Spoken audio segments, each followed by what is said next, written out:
കൂട്ടുകാരെ, എല്ലാവർക്കും ഷാൻവി വ്ളോഗിൻ്റെ പുതിയൊരു വീഡിയോയിലേക്ക് സ്വാഗതം. ഇന്നത്തെ നമ്മുടെ വീഡിയോ എന്ന് പറയുന്നത് കലാത്തിയയിൽ തന്നെ വരുന്ന ഒരു വെറൈറ്റി ആയിട്ടുള്ള പ്ലാന്റ് ആണ്. സിയാന്ത സെറ്റോസ ഗ്രേ സ്റ്റാർ എന്ന് പറഞ്ഞൊരു വെറൈറ്റിയാണ്. പല വെറൈറ്റിയിലുള്ള കലാത്തിയ നമ്മുടെ അടുത്തുണ്ട്. അപ്പോൾ ഇന്ന് പറയുന്നത് ഈ ഗ്രേ സ്റ്റാർ വെറൈറ്റീനെ പറ്റിയിട്ടാണ്. കലാത്തിയ ചെടികൾ നമുക്ക് എല്ലാവർക്കും അറിയാം, ഇൻഡോർ ആയിട്ടും ഔട്ട്ഡോർ ആയിട്ടും സെറ്റ് ചെയ്യാൻ പറ്റുന്ന ഒരു പ്ലാന്റ് ആണ്. നമ്മളിതിപ്പോൾ ഇൻഡോർ ആയിട്ട് വെച്ചിട്ടുള്ളൊരു പ്ലാന്റ് ആണ്. സിയാന്ത സെറ്റോസ അല്ലെങ്കിൽ ഗ്രേ സ്റ്റാർ എന്നാണ് ഈ ഒരു വെറൈറ്റീൻ്റെ പേര് വരുന്നത്.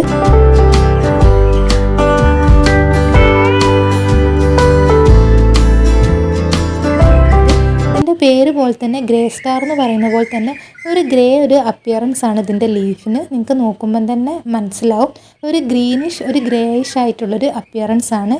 ഈ ലീഫിൻ്റെ പുറകുവശം നോക്കിക്കഴിഞ്ഞാൽ നല്ലൊരു ഡാർക്ക് പർപ്പിൾ ഷെയ്ഡിലാണ് വരുന്നത്. ആദ്യം തന്നെ നമുക്ക് ഈ ഒരു ചെടിയുടെ ലൈറ്റിങ് നോക്കാം. നല്ല ഒരു മോയിസ്റ്റ് ആയിട്ടുള്ള ഒരു അറ്റ്മോസ്ഫിയർ ഇഷ്ടപ്പെടുന്നൊരു ചെടിയാണിത്. അതുപോലെ തന്നെ ഇൻഡയറക്റ്റ് ആയിട്ടുള്ള സൺലൈറ്റാണ് ഈ ചെടികൾക്ക് മെയിനായിട്ട് വേണ്ടത്. ഡയറക്റ്റ് സൺലൈറ്റ് ഒരിക്കലും ഈ ചെടികൾക്ക് പാടില്ല. നമ്മൾ ഇൻഡോർ ആയിട്ട് വെച്ചിട്ടാണ് ഈ ചെടി ഇത്രയും നല്ല ഭംഗിയിൽ വളർന്നു വന്നിട്ടുള്ളത്. ഒരു ചെറിയൊരു തൈ ആയിട്ടായിരുന്നു നമ്മളിത് മേടിച്ചത്. പക്ഷേ ഇപ്പോൾ 3 പോട്ടിലേക്ക് നമ്മൾ മാറ്റി വെച്ചിട്ടുണ്ട്. ഇത് നമ്മൾ പോട്ട് ചെയ്യുന്ന ഒരുപാട് നമ്മൾ ഈ വീഡിയോയിൽ കാണിച്ചു തരുന്നുണ്ട്. ആദ്യം നമ്മൾ ചെയ്യുന്ന ഈ ഒരു പോട്ടിൽ നിന്ന് നല്ലൊരു തൈ നോക്കിയിട്ട് വേറൊരു പോട്ടിലേക്ക് വെച്ച് കൊടുക്കുന്നുണ്ട്. ഈ ഒരു പോട്ടാണ് നമ്മൾ എടുത്തിരിക്കുന്നത്. ഇൻഡോർ ആയിട്ട് തന്നെ വെക്കുന്നതുകൊണ്ട് തന്നെ നല്ലൊരു ഡെക്കറേറ്റീവ് ആയിട്ടുള്ള പോട്ട് എടുക്കുന്നതായിരിക്കും ഏറ്റവും നല്ലത്. നമ്മൾ പോട്ടിന് ഹോൾ ഇടേണ്ടത് അത്യാവശ്യമാണ്. പക്ഷെ നമ്മൾ ഇൻഡോർ ആയിട്ട് വെക്കുന്നതുകൊണ്ട് പോട്ടിന് ഇപ്പോൾ ഹോൾ ഇടുന്നില്ല. നമ്മൾ ഹോൾ ഇടുന്നില്ലെങ്കിൽ ഒരു കാര്യം പ്രത്യേകം ശ്രദ്ധിക്കുക, അതിൻ്റെ വാട്ടറിങ്. ഒരുപാട് വെള്ളം ഒരിക്കലും ഒഴിച്ചു കൊടുക്കാൻ പാടില്ല. നല്ല വെള്ളം വാർന്നു പോകുന്നൊരു മണ്ണും വേണം ഇതിന് വേണ്ടിയിട്ട് നമ്മൾ എടുക്കാൻ വേണ്ടിയിട്ട്. അപ്പോൾ നമ്മളെ പോട്ടിന് ഹോൾ ഇട്ടിട്ടില്ല. ഈ ഒരു പോട്ടത്തെ കുറച്ച് തൈകളാണ് നമ്മൾ മാറ്റിയിട്ട് വെച്ച് കൊടുക്കുന്നത്. ഇതിലിപ്പം ഒരുപാട് തൈകൾ ഉണ്ടായിട്ടുണ്ട്. ചെറിയൊരു തൈ ആയിട്ട് നമ്മളിത് മേടിച്ചിട്ടുള്ളതായിരുന്നു.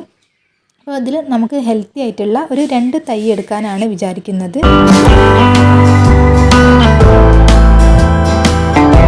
എടുക്കുമ്പോൾ നമ്മൾ പ്രത്യേകം ശ്രദ്ധിക്കണം, ഇതിൻ്റെ വേരുകളൊന്നും പൊട്ടിപ്പോവാതെ വേണം എടുക്കാൻ വേണ്ടിയിട്ട്. അപ്പോൾ 2 തൈകൾ നമ്മൾ ഇതിൽ നിന്ന് കളക്ട് ചെയ്തിട്ടുണ്ട്. നല്ല വേരുള്ള തൈകൾ തന്നെയാണ് എടുത്തിരിക്കുന്നത്. അതുകൊണ്ട് തന്നെ നമ്മളെ പോട്ടിൽ വേഗം തന്നെ പിടിച്ച് കിട്ടുന്നതായിരിക്കും. ഈ ഒരു 2 തൈകൾ നമ്മൾ മാറ്റി വെച്ചിട്ടുള്ള പോട്ടിലേക്ക് വെച്ച് കൊടുക്കാം. ഇതുപോലെ നമ്മൾ തൈ സെപ്പറേറ്റ് ചെയ്യുമ്പോൾ നല്ലൊരു ഹെൽത്തി ആയിട്ടുള്ള തൈ തന്നെ എടുക്കാൻ വേണ്ടിയിട്ട് ശ്രമിക്കണം. ഇനി നമുക്ക് പോട്ടി മിക്സ് നോക്കാം. നല്ലോണം വെള്ളം വാർന്നു പോകുന്ന മണ്ണ് വേണം ഈ ഒരു ചെടികൾക്ക് നട്ടു കൊടുക്കാൻ വേണ്ടിയിട്ട്.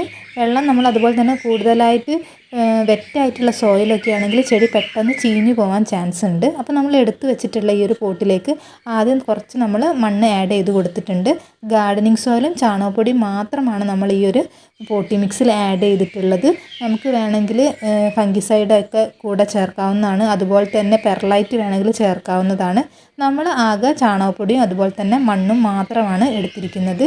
അപ്പോൾ നമ്മൾ പ്ലാന്റും കൂടിയും വെച്ച് കൊടുത്തിട്ടുണ്ട്. ബാക്കി ഭാഗത്തും കൂടി നമ്മൾ മണ്ണിട്ട് കൊടുക്കുന്നുണ്ട്. നമ്മളിതിൽ ഒന്നെങ്കിൽ വെള്ളം സ്പ്രേ ചെയ്ത് കൊടുത്താൽ മാത്രം മതി. നമ്മൾ ഇൻഡോർ ആയിട്ട് വെച്ച് കൊടുക്കുമ്പോൾ ഡയറക്റ്റ് സൺലൈറ്റ് ഒന്നും കിട്ടാത്തതിനാൽ തന്നെ വെള്ളം സ്പ്രേ ആണ് നമ്മൾ അധികം ചെയ്ത് കൊടുക്കാറ്. ഒരുപാട് വെള്ളമൊക്കെ ഒഴിച്ച് കൊടുത്തിട്ടുണ്ടെങ്കിൽ ചെടി പെട്ടെന്ന് ചീഞ്ഞു പോകും. ഇലകളൊക്കെ മഞ്ഞ കളറായി മാറാനും ചാൻസ് ഉണ്ട്. ഇൻഡോർ ആയിട്ട് വെച്ച് കൊടുക്കുന്നതുകൊണ്ട് തന്നെ നമ്മൾ കുറച്ച് ഡെക്കറേറ്റീവ് ആയിട്ടുള്ള സ്റ്റോൺസും കൂടി വെച്ച് കൊടുക്കുന്നുണ്ട്.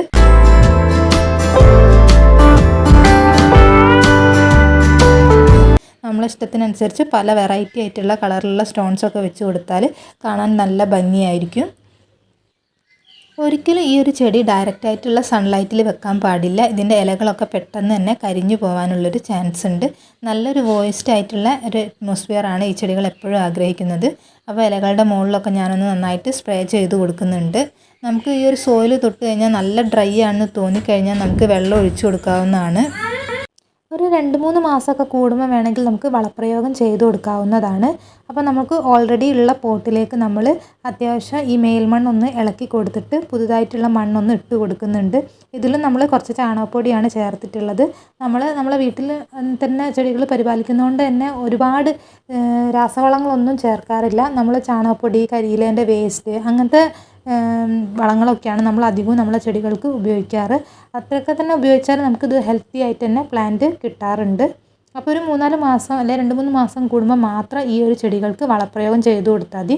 ഓവറായിട്ടുള്ള വാട്ടറിങ് അതുപോലെ തന്നെ ഓവർ ഫെർട്ടിലൈസർ ഉപയോഗിച്ചിട്ടുള്ള വളപ്രയോഗങ്ങളൊക്കെ നമ്മളെ ചെടീനെ കേട് വരുത്തുന്നതാണ്. ഒരു ലോ മെയിൻ്റനൻസ് ആയിട്ട് ഈ ചെടീനെ നമ്മൾ പരിപാലിച്ച് പോവുകയാണെങ്കിൽ ഇതുപോലെ ഒരുപാട് തൈകളൊക്കെ നമുക്ക് ഉണ്ടാക്കിയെടുക്കാവുന്നതേ ഉള്ളൂ. പിന്നെ ഈ ഒരു ചെടി നമുക്ക് ഇൻഡോറൊക്കെ ആയിട്ട് വെച്ച് കഴിഞ്ഞാൽ തന്നെ മനസ്സിലാവും. രാത്രിയൊക്കെ ആയി കഴിഞ്ഞിട്ടുണ്ടെങ്കിൽ ഇതിൻ്റെ ഇലകളൊക്കെ നന്നായിട്ട് കൂമ്പിയിട്ടായിരിക്കും കിടക്കുക.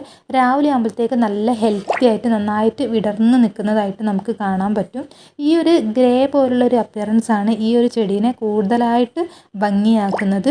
ഒരിക്കലും നമ്മൾ ഓവറായിട്ട് വെള്ളം ഒഴിച്ചു കൊടുക്കാൻ പാടില്ല ഈ ചെടികളിലൊന്നും. പെട്ടെന്ന് തന്നെ ചെടി ചീഞ്ഞു പോകാനും അതുപോലെ തന്നെ ഡയറക്റ്റ് സൺലൈറ്റിൽ വെച്ച് കഴിഞ്ഞാൽ ഇലകൾ പെട്ടെന്ന് കരിഞ്ഞു പോകുന്നതായിട്ടും നമുക്ക് കാണാം. ഈ 2 മെയിനായിട്ടുള്ള കാര്യങ്ങൾ ശ്രദ്ധിച്ചിട്ടുണ്ടെങ്കിൽ ഈ ഒരു ഗ്രേ സ്റ്റാർ നമുക്ക് ഈസി ആയിട്ട് വളർത്തിയെടുക്കാൻ പറ്റുന്നതാണ്. ഒരു ചെറിയ പോട്ടിൽ ഒരു ചെറിയ തൈയൊക്കെ നട്ട് കഴിഞ്ഞിട്ടുണ്ടെങ്കിൽ ഒരു വർഷം കൊണ്ട് തന്നെ ആ ഒരു ചട്ടി നിറച്ചും ആവുന്ന രീതിയിൽ ഒരുപാട് തൈകൾ ഉണ്ടായിയെടുക്കാവുന്നതാണ്. അങ്ങനെ ഉണ്ടായിക്കഴിഞ്ഞാൽ നമുക്ക് ഇതുപോലെ സെപ്പറേറ്റ് ചെയ്ത് ഒരുപാട് പോട്ടുകളിലേക്ക് മാറ്റി നട്ടു കൊടുക്കാവുന്നതാണ്. വളരെ പെട്ടെന്ന് തന്നെ തൈകൾ ഉണ്ടാവുന്ന ഒരു ചെടി കൂടിയാണ് ഈ ഗ്രേ സ്റ്റാർ വിഭാഗത്തിൽപ്പെടുന്ന കലാത്തിയ. പിന്നെ നമ്മൾ ഇൻഡോർ ആയിട്ട് വെക്കുമ്പോൾ ഈ ചെടിയുടെ ഒരു ഭംഗി നിലനിർത്താൻ വേണ്ടിയിട്ട് ചിലവർ നനഞ്ഞ തുണി എടുത്ത് ലീഫൊക്കെ തുടച്ചു കൊടുക്കാറുണ്ട്. അപ്പം കൂടുതൽ ഷൈനിങ് ആയിട്ടൊക്കെ കിട്ടാറുണ്ട്. അപ്പോൾ അതുപോലുള്ള ചെറിയ ടിപ്സുകളൊക്കെ ഫോളോ ചെയ്യേണ്ട ഈ ഒരു പ്ലാന്റ് നമുക്ക് ഹെൽത്തി ആയിട്ട് വളർത്തിയെടുക്കാൻ പറ്റുന്നതാണ്. അപ്പോൾ നമ്മുടെ ഈ ഒരു ചെറിയ വീഡിയോ കൂട്ടുകാർക്ക് ഇഷ്ടമായെന്ന് വിചാരിക്കുന്നു. മറ്റൊരു വീഡിയോയിൽ നമ്മളൊരു പുതിയ കലാത്തിയായിട്ട് വരുന്നതായിരിക്കും. അതുവരെ എല്ലാ കൂട്ടുകാർക്കും ബൈ ബൈ.